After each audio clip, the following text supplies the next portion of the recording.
We've just been having a moan about Twitter because literally Elon Musk, unless you pay for, and even people who pay are complaining, but basically the only person who seems to get any joy on Twitter these days is Elon Musk himself.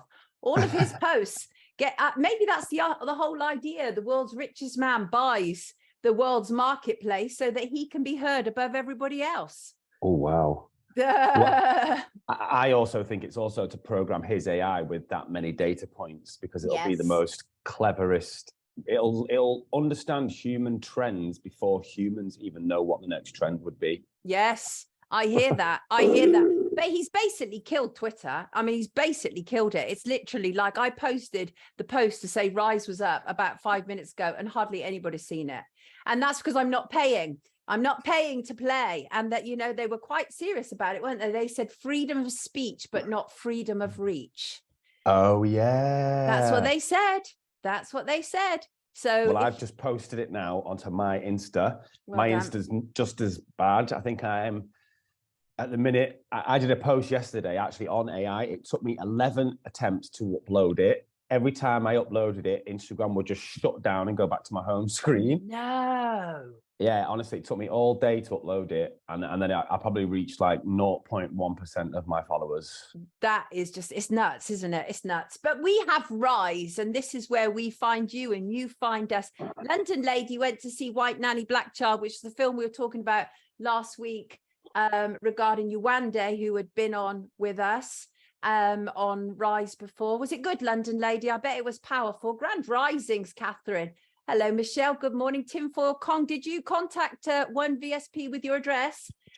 Teresa sent me a text this morning. Teresa, one of our risers, and she's experiencing a lot of conflicting emotions. It's the Earth Day of her mummy soon, Josephine. And I think, you know, relationships can be very complicated. We can love people and we can not stand them as well, all at the same time. But happy Earth Day to Teresa's mummy, because I know that's a very profound thing for Teresa. So sending you lots of love, darling. And talking about profound, there was an arrest in the Tupac Shakur case. I was listening to Mo Preem, who I have interviewed before, his stepbrother. And Mo Preem was talking about how that info has been out there for so long, what took so long. So basically, it is the man more commonly known as Keithy D, Dwayne Davis, leader of the Southside Compton Crips. He said he's always said he was there, actually, but said he was not responsible. People believed it was his nephew, Orlando Anderson. There was an ongoing beef. Orlando Anderson had been involved in trying to snatch change to do with death row people.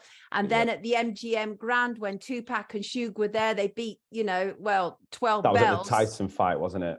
That's right. And they all gave Orlando Anderson a kicking. And the police are now saying that it was that it was that action that led to the retaliatory attack of Tupac being murdered. And obviously, Sean, the very convenient thing there is it completely exonerates the Los Angeles Police District, obviously, which is fantastically convenient because there's loads of lawsuits constantly hanging over the LAPD to do with Tupac and Biggie. What are your thoughts when you heard that somebody had been arrested? So that's September 1996, he was murdered. Well, there's a video that I found last night, and I think it is of Keithy Davis's uncle, Orlando Anderson, and he is asked, he was in the front seat of the car that shot Tupac, and all he says was, we pulled up next to them, and the gunshot came from the back seat, and he said, well, who shoots him? And he said, I will stick to my street rules and just say the gunshot came from the back seat. So he knew all along as well. But for me, I do think there's a lot more, I don't know, a lot more bigger people involved. Like, I still kind of go back to the whole allegedly Puff Daddy's involved, that sort of stuff. I do think there's a lot more going on.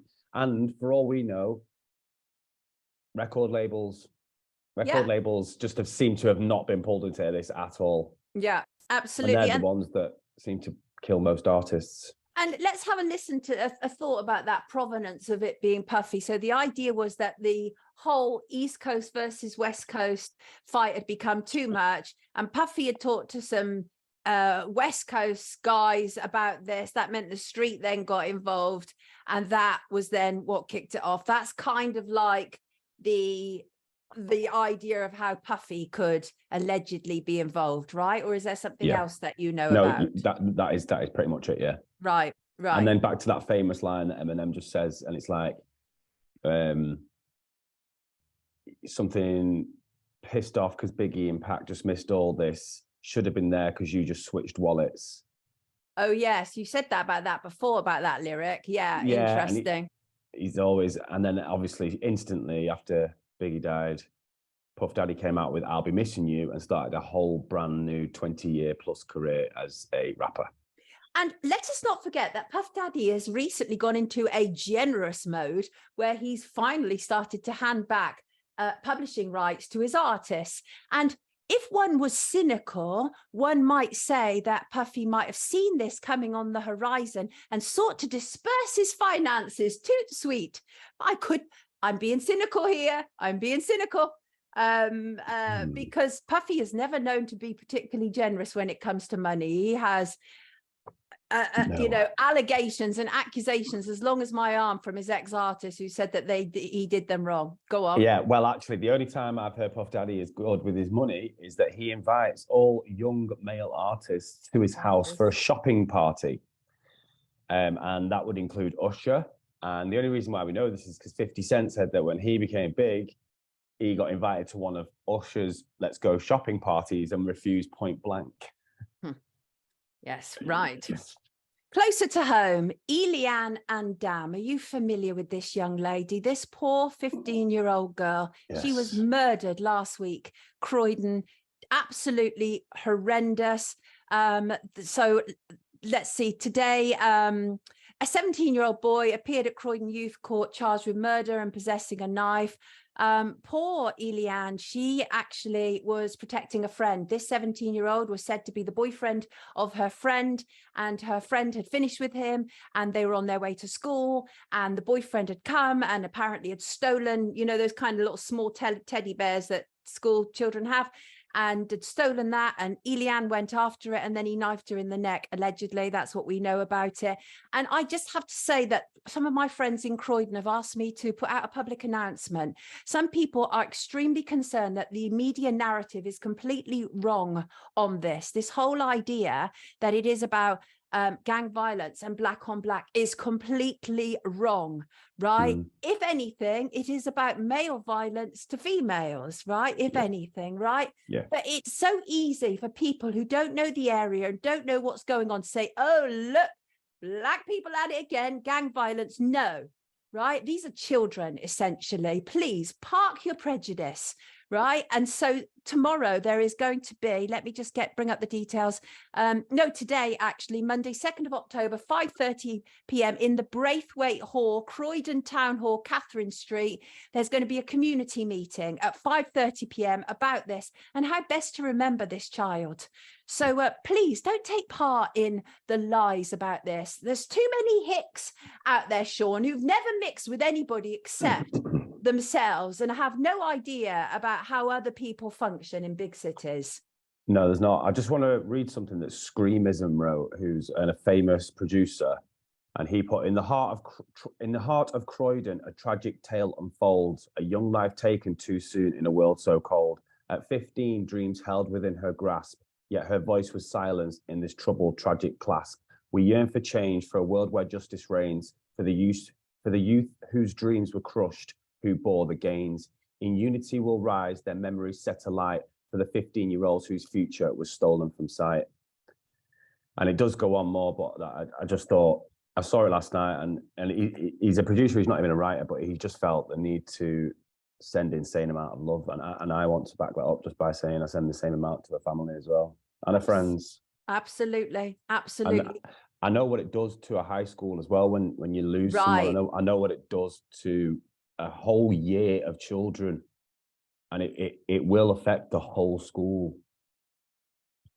We're thinking of your family. We're thinking of that child. She died a hero. She died a hero. Let us not forget that. 15 years old, she stood up to be counted and paid with her life, it would appear.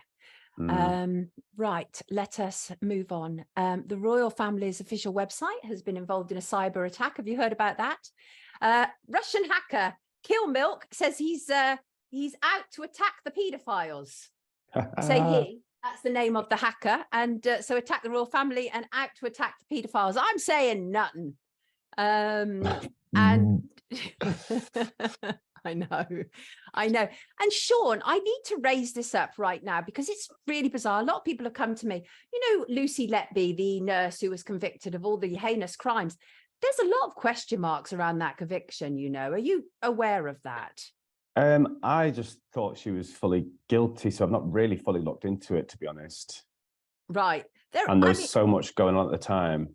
Yes. Well, the thing is, there are a lot of people, and actually intelligent people, not just people who want to run with any old nonsense, but there are a lot of people who are saying to me, you really need to look into this because I don't think the story is as told. And there's a lot of loose ends, things that just simply don't add up, that don't make sense. Is one person being held responsible for a culture that's going on, all this kind of stuff. So just anybody out there, if you have a genuine understanding of the story and you'd like to fill us in a little bit more, please don't hesitate to contact me, soniapolton@sky.com, and we'll take it from there and see what we can make of it. The other thing is, of course, I take it you've heard about all the goings on at GB News. I have. So let's see now. That's Dan Wootton suspended, Lawrence Fox suspended, and Calvin Robinson suspended. And they're all kind of suspended apparently around the same thing. And that was Lawrence Fox making these comments about Ava Evans, the journalist, a woman who uses the word shag a lot of times on her own Twitter feed. And then there's an uproar, of course, when Lawrence Fox uses it in relation to her. Everybody knows, well, not everybody, people know I'm no great fan of Lawrence Fox. I think that Dan Wootton should have been suspended ages ago, but it's all centered around this. Dan Wootton has now been sacked from the Mail Online by the Daily Mail Group. So I think there's a lot of interesting things going on there. Any thoughts?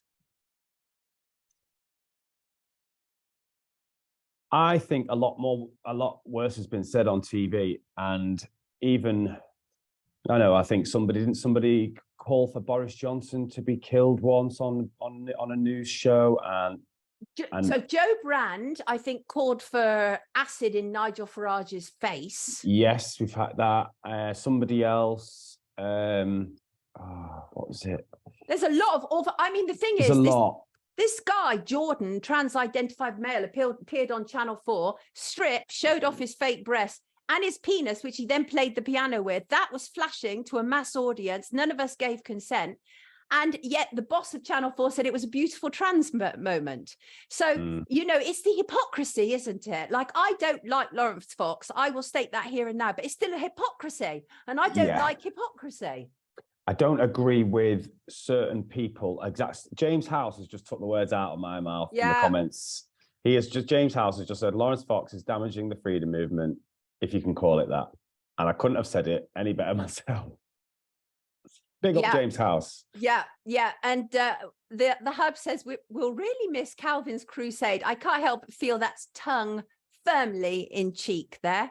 But I mean, the thing is that it's just, you know, who knows? Russell Brand actually is facing a further investigation by a different police force now. Of course, Russell Brand has denied any wrongdoing and says he has evidence to refute the allegations. But a second police force, which is, I believe, Thames Valley, confirmed yesterday it was investigating information in relation to the harassment and stalking allegations made by a woman. Now, I don't think that Russell Brand has actually been accused of harassment and stalking up to this point. So I think that might be the first one in that regard, because most of it has been centered around sex allegations, hasn't it? So yeah. Interesting, very interesting. Right, let me see if there's anything else. Tinfoil Mug sent me a message. I think it was Tinfoil. Tinfoil Kong. Yes. Tinfoil Kong, I think, messaged me, and this is separate, but he asked me a question saying, if the ocean reflects off the sky, so we have a blue sky because it reflects off the ocean, why is it always blue above the clouds? I don't have an answer to that. Do you have an answer to that? No, but it's quite an interesting shower thought, because no matter where I am in Manchester, it's always rainy and you could be covered in grey cloud, but as soon as you get through that grey cloud, you're always going to still hit blue, beautiful skies. So how is the sea reflecting up? That is, I mean, he's full of good questions. I know. He sent me a pile of good questions before, but yeah, good. That's a Monday morning shower thought for everybody. We love that. We absolutely love that. I still can't believe it's October. Shall we welcome in our first guest? Our first guest is coming in response to a video that Sean posted online.